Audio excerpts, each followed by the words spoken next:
എല്ലാവർക്കും നമസ്കാരം. ഞാൻ രാജ്യഭിലാഷ്. ഞാൻ ഇങ്ങനെ ഒരു വീഡിയോ ചെയ്യാനുണ്ടായ ഒരു സാഹചര്യത്തെ പറ്റിയാണ് ഞാനിപ്പോൾ പറയുന്നത്. ഞാൻ തികച്ചും വീട്ടമ്മയായിട്ടുള്ള ഒരാളായിരുന്നു. ഒരു ജോലി എന്നത് എനിക്ക് സ്വപ്നം കാണാൻ പറ്റുന്നതിനപ്പുറത്തായിരുന്നു. കാരണം ഞാൻ ITI മാത്രമുള്ള ഒരാളാണ്. പിന്നെ ITI കഴിഞ്ഞ് അപ്രന്റീസ്ഷിപ്പ് ചെയ്ത് കഴിഞ്ഞ സമയത്തായിരുന്നു കല്യാണം കഴിഞ്ഞത്. അവിടെ നിന്ന് അങ്ങോട്ട് പിന്നെ വീട്, കുട്ടികൾ, അങ്ങനെ മാത്രം ഒതുങ്ങിക്കൂടി ജീവിച്ച ഒരാളാണ്. അവിടുന്ന് ഒരു പൂർണ്ണമായിട്ടും പഠിപ്പ് ഉപേക്ഷിച്ച് ഒരു 10-12 വർഷം കഴിഞ്ഞതിന് ശേഷമാണ് ഇങ്ങനെ ഹസ്ബൻഡിൻ്റെ നിർബന്ധത്തിന് പ്രകാരമാണ് ഞാൻ അന്ന് PSCക്ക് ട്രൈ ചെയ്യാം, ഒരു ഗവൺമെൻറ് ജോലിക്ക് ട്രൈ ചെയ്യാം എന്നുള്ള ഒരു സ്റ്റാൻഡിലേക്ക് എത്തുന്നത്. അത് അപ്പോഴും ജോലി കിട്ടും എന്നുള്ളൊരു പ്രതീക്ഷയൊന്നും ഉണ്ടായിരുന്നില്ല.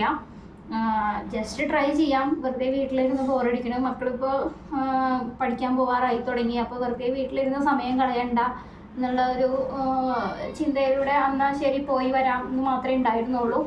അങ്ങനെ എൻ്റെ ഒരു ഫ്രണ്ട് വഴിയാണ് ഷിൻഡോ സാറിൻ്റെ അവിടെ ജോയിൻ ചെയ്തത്. അന്ന് ജോയിൻ ചെയ്യാൻ പോണ സമയത്ത് ആളിങ്ങനെ പറഞ്ഞിട്ടുണ്ടായിരുന്നു ചാലക്കുടിയിലാണ് ഹോളിമാത എന്ന് പറഞ്ഞ ഇൻസ്റ്റിറ്റ്യൂട്ടിലാണെന്നൊക്കെ പറഞ്ഞു. പക്ഷേ അവിടെ ചെന്നിട്ട് ഹോളിമാത എവിടെയാണെന്ന് ഒരു ബോർഡ് പോലും ഉണ്ടായിരുന്നില്ല കണ്ടുപിടിക്കാൻ. താഴെ അവിടെ ഓട്ടോ പാർക്കിലൊക്കെ ചോദിച്ചപ്പോൾ അവർ പറഞ്ഞത് ഹോളിമാത അങ്ങനെ ഒരു ഇൻസ്റ്റിറ്റ്യൂട്ടിനെ പറ്റി കേട്ടിട്ടില്ലല്ലോ എന്നൊക്കെ പറഞ്ഞു. പക്ഷേ നമ്മൾ അവിടെ ചെന്ന് അങ്ങനെ കണ്ടുപിടിച്ച് അവിടെ ചെന്ന് ജോയിൻ ചെയ്തു. അപ്പോൾ സാറിൻ്റെ അടുത്ത് പറഞ്ഞത് 3 വർഷം കണ്ടിന്യൂ ചെയ്യണം, 3 വർഷം കണ്ടിന്യൂ ചെയ്യാമെന്ന് ഉറപ്പുണ്ട് വെച്ചെങ്കിൽ ജോയിൻ ചെയ്തോ എന്ന് പറഞ്ഞു. അങ്ങനെ ജോയിൻ ചെയ്തു. ആദ്യത്തെ ക്ലാസ്സുകളൊക്കെ എനിക്ക് ഒട്ടും പറ്റുന്നുണ്ടായിരുന്നില്ല. കാരണം എന്ന് വെച്ച് കഴിഞ്ഞാൽ പഠിപ്പ് എന്നുള്ളൊരു സംഭവം ഉപേക്ഷിച്ചിട്ട് തന്നെ വർഷങ്ങളായി. അവിടെ വീണ്ടും പഠിച്ചെടുക്കുക എന്ന് പറഞ്ഞു കഴിഞ്ഞാൽ ഭയങ്കര, എന്നെ സംബന്ധിച്ച് അതൊരു വലിയൊരു ടാസ്ക്കായിരുന്നു. അപ്പോൾ പലപ്പോഴും ഞാൻ സാറിൻ്റെ അടുത്ത് പറഞ്ഞിട്ടുണ്ട്, സാറ് ഞാൻ നിർത്തുകയാണ്, എന്നെക്കൊണ്ട് പറ്റണ പണിയല്ല ഇത് തന്നെ. അപ്പോൾ സാറ് എന്നെ പറഞ്ഞ് നീ നിരാശപ്പെട്ട് പോവല്ലേ, നീ റിപ്പീറ്റ് ചെയ്ത് ക്ലാസ്സുകൾ കേൾക്ക്. എന്നുവെച്ചാൽ അന്ന് ഞാൻ ചെല്ലുന്ന സമയത്ത് ഒരു ഓഫ് സീസൺ ആയിരുന്നു. എന്നുവെച്ചാൽ എക്സാമിന് അപ്ലൈ ചെയ്യുന്ന ടൈമുകളൊക്കെ കഴിഞ്ഞു. അത് കഴിഞ്ഞിട്ട് LSTD തേർഡിന് വേണ്ടിയിട്ടുള്ള തേർഡിൻ്റെ എക്സാമാണ് ഇനി വരാനുണ്ടായത്. അതിന് വേണ്ടിയിട്ടുള്ള ഒരു കോച്ചിങ്ങാണ് അവിടെ നടന്നുകൊണ്ടിരിക്കുന്നത്. അപ്പോൾ ഞാൻ അന്ന് ആദ്യം സൺഡേ ബാച്ചിനായിരുന്നു കയറിയത്. പിന്നെ ഈ LSTD തേർഡിനുള്ള റെഗുലർ ബാച്ചിൻ്റെ കിടക്കുമ്പോൾ ഞാൻ എന്നോട് പറഞ്ഞു അതിലും കയറിയിരിക്കാൻ. അങ്ങനെ അവിടെ റിപ്പീറ്റ് ചെയ്ത് ക്ലാസ്സുകൾ കേട്ടു. അതിനുശേഷം പിന്നെ നോട്ട്സ് എനിക്ക് തോന്നുന്നു ഒരു സബ്ജക്റ്റ് തന്നെ ഞാൻ 10-13 നോട്ട്സ് എഴുതിയിട്ടുണ്ട്. കാരണം എനിക്ക് എൻ്റെ മനസ്സിലേക്ക് അത് കയറാൻ വേണ്ടിയിട്ട് അങ്ങനെ ക്ലാസ് കേൾക്കുക, നോട്ട് എഴുതുക, അങ്ങനെയാണ് മെല്ലെ പഠിക്കണേക്കുള്ള ഒരു ഇതിലേക്ക് എത്തിയത്. അത് കഴിഞ്ഞ് ക്ലാസ്സുകൾ കേട്ട് കഴിഞ്ഞ് ഞങ്ങൾ പിന്നെ ഒരു ടീമുണ്ടായിരുന്നു, കമ്പൈൻ സ്റ്റഡിയുടെ ഒരു ടീമുണ്ടായിരുന്നു. ഒരു 8-9 പേരായിട്ട് ഒരു ടീമുണ്ടായിരുന്നു. അതിൽ എൻ്റെ കൂടെ ഉള്ളവരൊക്കെ ബിടെക്കാരായിരുന്നു. ഞാൻ മാത്രമാണ് അതിൽ ITI ആയിട്ടുണ്ടായിരുന്നത്. പക്ഷെ അവരുടെ സപ്പോർട്ട് എനിക്ക് ഭയങ്കര വലിയൊരു സപ്പോർട്ടായിരുന്നു. എനിക്ക് അവരുടെ ഒപ്പം എത്താൻ ഞാൻ ഒരുപാട് സ്ട്രെയിൻ എടുക്കേണ്ടി വന്നിട്ടുണ്ട്. പക്ഷെ അവർ എനിക്ക് മനസ്സിലാവാത്ത കാര്യങ്ങളൊക്കെ അവർ എന്നെ ഇരുത്തി പഠിപ്പിച്ച്, അതിൽ ഏറ്റവും പ്രധാനമായിട്ട് എനിക്ക് എടുത്തു പറയേണ്ടത് അന്ന, ആര്യ, ജയകൃഷ്ണൻ, അവരൊക്കെ ശരിക്കും പറഞ്ഞാൽ അവർ ഒരുപാട് എന്നെ ഹെൽപ്പ് ചെയ്തിട്ടുണ്ട് അവരുടെ ഒപ്പം എത്താൻ വേണ്ടിയിട്ട്. അത് പിന്നെ ഞങ്ങൾ കമ്പൈൻ സ്റ്റഡി എന്ന് പറഞ്ഞാൽ എനിക്ക് തോന്നുന്നു അവിടുത്തെ ഏറ്റവും വലിയൊരു ഇതാണ്. എനിക്ക് വേറെ എല്ലായിടത്തും അങ്ങനെ നൽകുന്നുണ്ടോ എന്ന് എനിക്കറിയില്ല. നമുക്ക് അവിടെ സാറിൻ്റെ ഏറ്റവും വലിയ സപ്പോർട്ടായിരുന്നു അത്.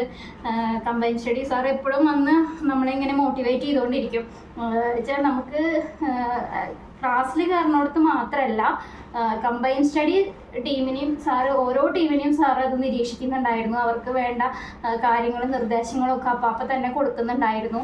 അപ്പം അങ്ങനെ ആയി പിന്നെ ആ ഒരു ട്രാക്കിലേക്ക് എത്തി. അതായത് പഠിച്ച് നമുക്ക് ചെറിയൊരു കോൺഫിഡൻസ് വന്നു തുടങ്ങി. ഞാൻ എക്സാം എഴുതി കഴിഞ്ഞാൽ എനിക്ക് കിട്ടും എന്നുള്ള ഒരു കോൺഫിഡൻസിലേക്ക് കുറേശ്ശെ എത്തി തുടങ്ങി.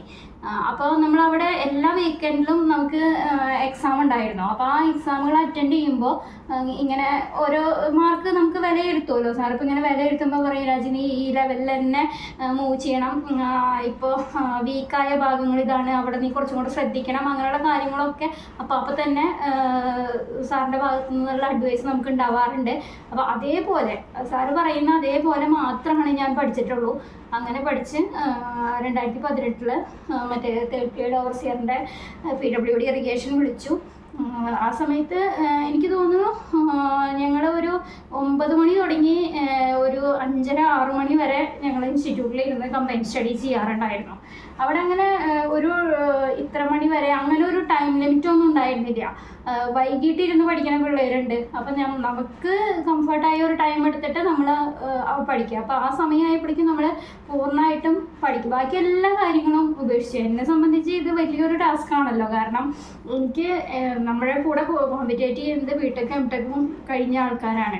അപ്പോൾ ഞാൻ അവരുടെ ഒപ്പം എത്തണം, അവരെ മറികടക്കണം, അങ്ങനെയുള്ള ഒരു ഇതെൻ്റെ മനസ്സിലുണ്ടായി. കാരണം എന്തായാലും ലിസ്റ്റിൽ വരണം, എനിക്കൊരു ജോലി വേണം എന്നുള്ളൊരു ഇതിലെത്തി. അങ്ങനെ ഫാമിലിയുടെ ഫുൾ സപ്പോർട്ട് ഉണ്ടായിരുന്നു, ഹസ്ബൻഡിൻ്റെയും എല്ലാവരുടെയും സപ്പോർട്ട് ഉണ്ടായിരുന്നു. അങ്ങനെ ഞാൻ പൂർണ്ണമായിട്ടും PSC വഴി ജോലി നേടും എന്നുള്ളൊരു തീരുമാനത്തിലെത്തി. അങ്ങനെ എക്സാം കഴിഞ്ഞു.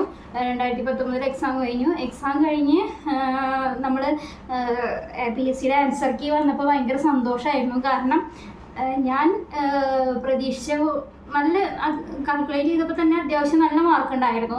അപ്പോൾ ഇങ്ങനെ ജോലി കിട്ടും എന്നുള്ളൊരു കോൺഫിഡൻസ് ആയി അപ്പോൾ തന്നെ. അങ്ങനെ നമ്മുടെ ഷോർട്ട് ലിസ്റ്റ് വന്നു. ഷോർട്ട് ലിസ്റ്റിൽ പെട്ടു. പിന്നെ വെരിഫിക്കേഷൻ കഴിഞ്ഞു. അങ്ങനെ റാങ്ക് ലിസ്റ്റ് വന്നു. റാങ്ക് ലിസ്റ്റിൽ 540ാമത്തെ റാങ്കായിരുന്നു. അപ്പോൾ തന്നെ സാറ് പറഞ്ഞു എന്തായാലും ജോലി ഉറപ്പാണ്. കാരണം PWD ഇറിഗേഷൻ തേർഡ് ഗ്രേഡ് എന്ന് പറയുമ്പോൾ ഒരു 10,000 പേരെ വരെ എടുക്കാവുന്ന ഒരു ലിസ്റ്റാണ്. അങ്ങനെ ലിസ്റ്റ് വന്ന് ആദ്യം പക്ഷെ നമ്മൾ വിചാരിക്കുന്ന അത്രയും കൂടെ സ്മൂത്തിൽ വേക്കൻസി റിപ്പോർട്ടിംഗ് ഒന്നും നടന്നിരുന്നില്ല.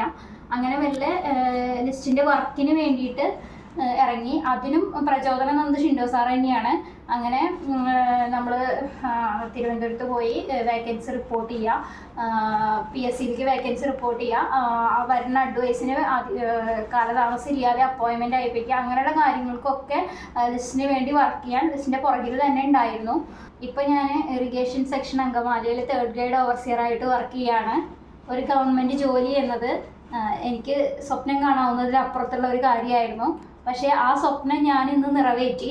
ഇന്ന് ഞാനതിൽ വളരെയധികം അഭിമാനിക്കുന്നു. കാരണം എന്നെപ്പോലെയുള്ള ഒരാൾക്ക്, അതായത് വെറും ITI മാത്രം ക്വാളിഫിക്കേഷൻ ഉണ്ടായിട്ട് കുറേ നാൾ, അതായത് വെറും ഒരു വീട്ടമ്മയായി ഒതുങ്ങിക്കൂടാതെ എനിക്കൊരു ജോലി വേണം, അതും ഗവൺമെൻറ് ജോലി തന്നെ വേണം എന്നുള്ള ഒരു വാശിയിൽ പഠിച്ച് അത് നേടാൻ കഴിഞ്ഞു. അത് ഞാൻ ഒരു വലിയ കാര്യമായിട്ട് തന്നെയാണ് കാണുന്നത്. ഇത് എന്നെ പോലെയുള്ള ഒരുപാട് ആൾക്കാരുണ്ടായിരിക്കും. കാരണം ഏജ് ഓവറായി നിൽക്കുന്നവർ.